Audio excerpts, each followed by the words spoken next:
Greetings.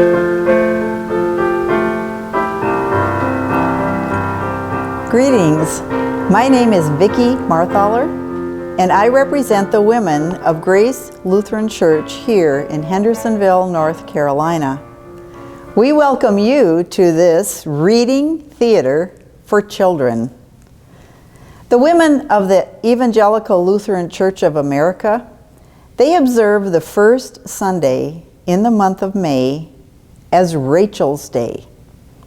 Rachel's Day recognizes that children around the world face violence in their everyday life. The violence may be as plain as gun violence, physical abuse, blatant neglect, or other traumas. And violence can also be cloaked in poverty, food insecurities, inadequate medical treatment, or a future without hope.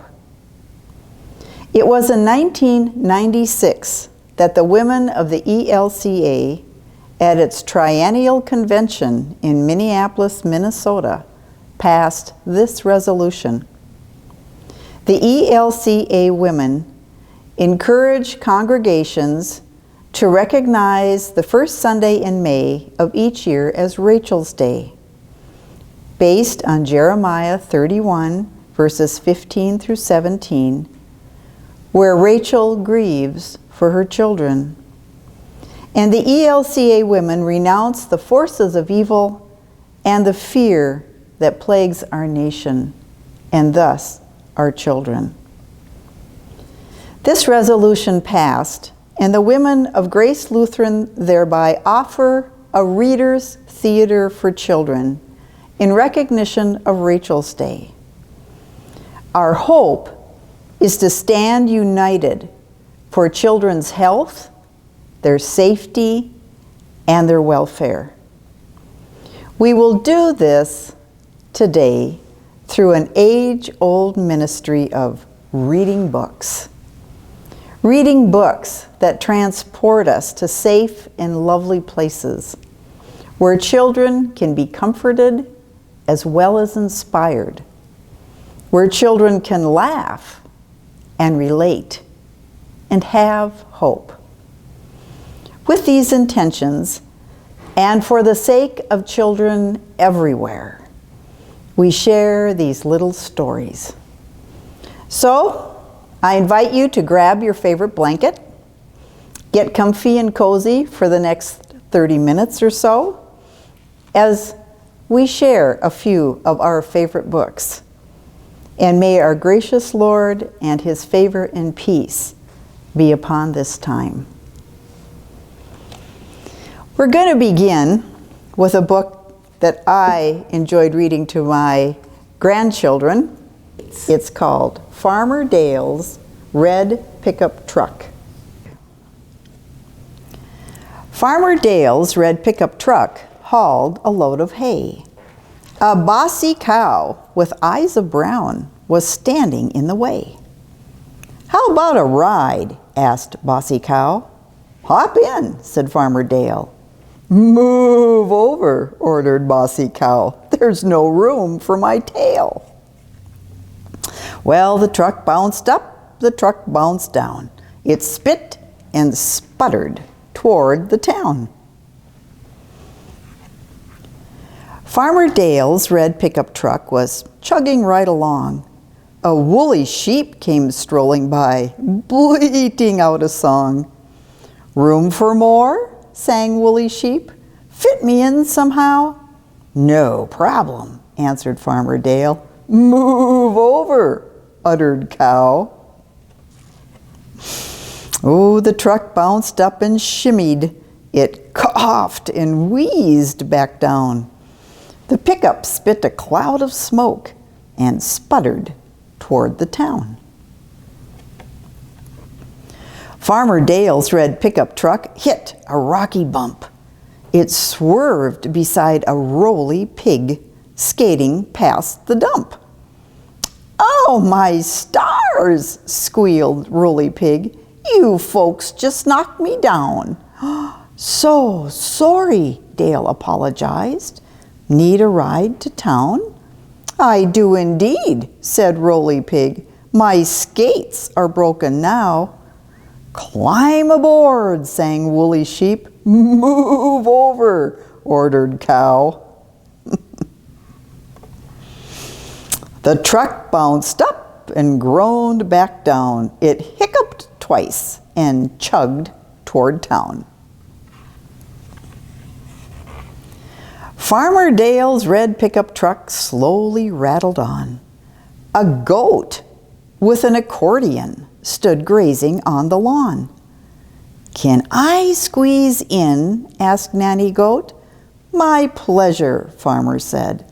Bad idea, sang Woolly Sheep. The engine's almost dead. No room, lamented Rolly Pig. We're overcrowded now. Oh, we'll make some room, said Farmer Dale. Move over, bossed the Cow. Well, the truck bounced up. The springs all popped. The bumper bumped. The pickup stopped. Uh-oh.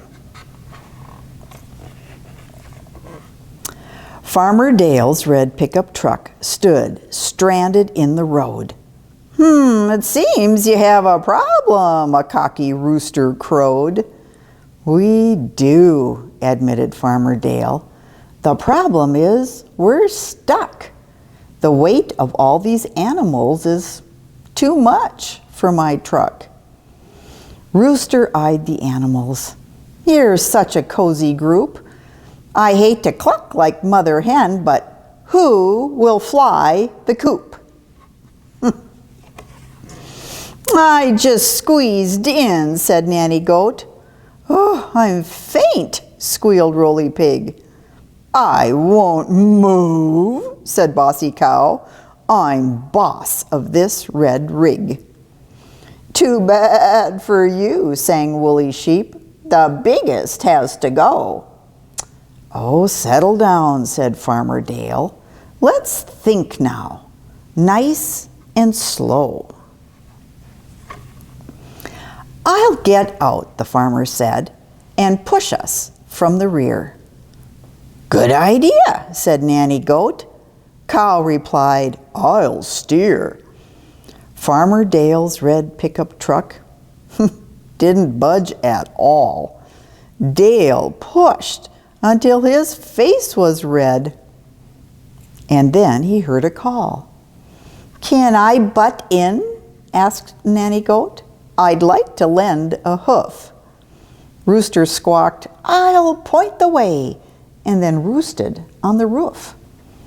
I'll pitch in, sang Woolly Sheep. I'll ram it with my head. Don't hog the fun, said Rolly Pig. Let's all help out instead. Ooh, the pickup rocked and rumbled. It rolled an inch or so. It's moving, shouted Bossy Cow. The rooster crowed, oh, too slow. Turn the key, said Farmer Dale. I can't, the cow replied. She's got no hands, exclaimed the sheep. Oh, Farmer Dale just sighed. You should steer, said Bossy Cow. We'll move this heap along. The beasts all pushed together and sang a working song. The pickup bounced and shimmied. It groaned and squeaked and wheezed. It spit a thankful cloud of smoke and started with a sneeze. Farmer Dale's red pickup truck rumbled into town, hauling goat and pig and sheep and cow with eyes of brown. Rooster, roosting on the hood, cried, cock-a-doodle cluck! Hip, hip, hooray for Farmer Dale and his red pickup truck. They all got to town by working together. Hello, my name is Kathy Stancar, And I'll be reading The Berenstain Bears Forget Their Manners, written by Stan and Jan Berenstain. Please and thank you help quite a lot to make a polite bear out of one who is not. There was trouble in the big tree house down a sunny dirt road deep in bear country. Trouble with manners.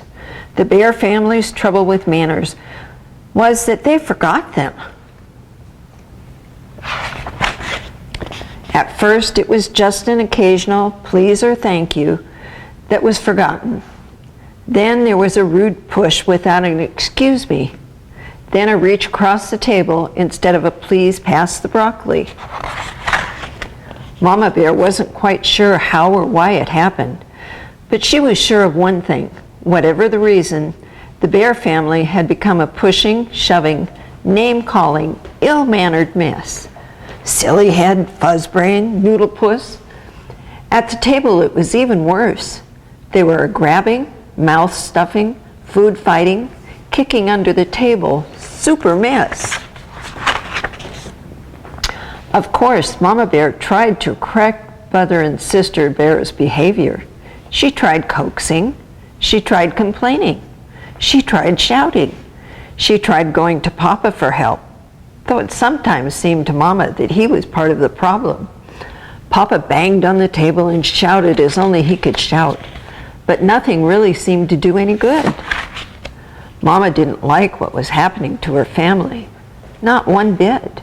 Something had to be done. But what? The best way to fight bad habits, she thought, was with good habits. Then she thought of a plan.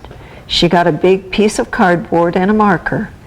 At the top she wrote, "The Bear Family Politeness Plan." When the plan was finished, she called a family meeting and showed it to Papa and the cubs.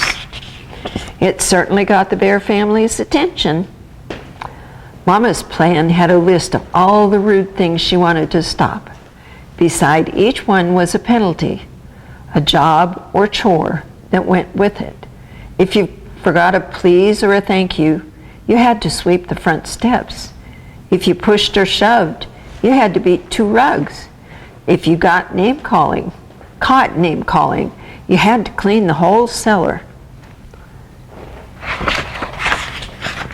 But Mama sputtered the cubs, "You're not being fair." "It seems to me," she said, "that you're the ones who aren't being fair to yourselves or anyone else. That's what manners are all about, being fair and considerate. Manners are very important.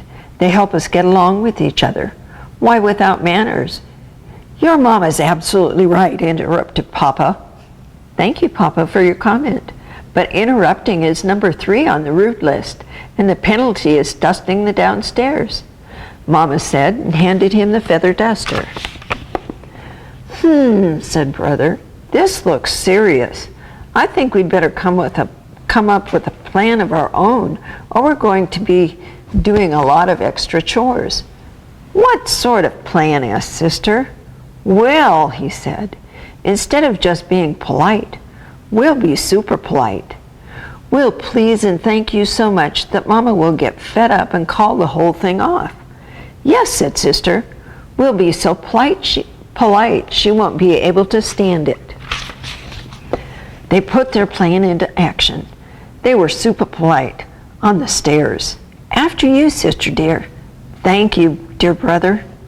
In the hall, "Excuse me, brother dear." "Why, certainly, my dear sister." Waiting for the bathroom. "Terribly sorry to have kept you waiting." Think nothing of it, my dear." But it didn't work the way they expected. Mama didn't get fed up at all. And after a while, brother and sister forgot about being super polite and were just polite. At the table, "Pass the honey, please." "Certainly." In their room, "Would you like me to help you pick up your toys?" "Thank you very much." In the yard, "Oops, sorry, I didn't mean to bump you." "That's all right, no harm done." And it turned out that Mama had been right. Things did go more smoothly. Once they got into the good manners habit, they didn't even have to think about it. But it wasn't so easy for Papa. He was the one who got fed up. It's a little harder to change habits when you're older, and he had to do quite a few extra chores for forgetting his manners.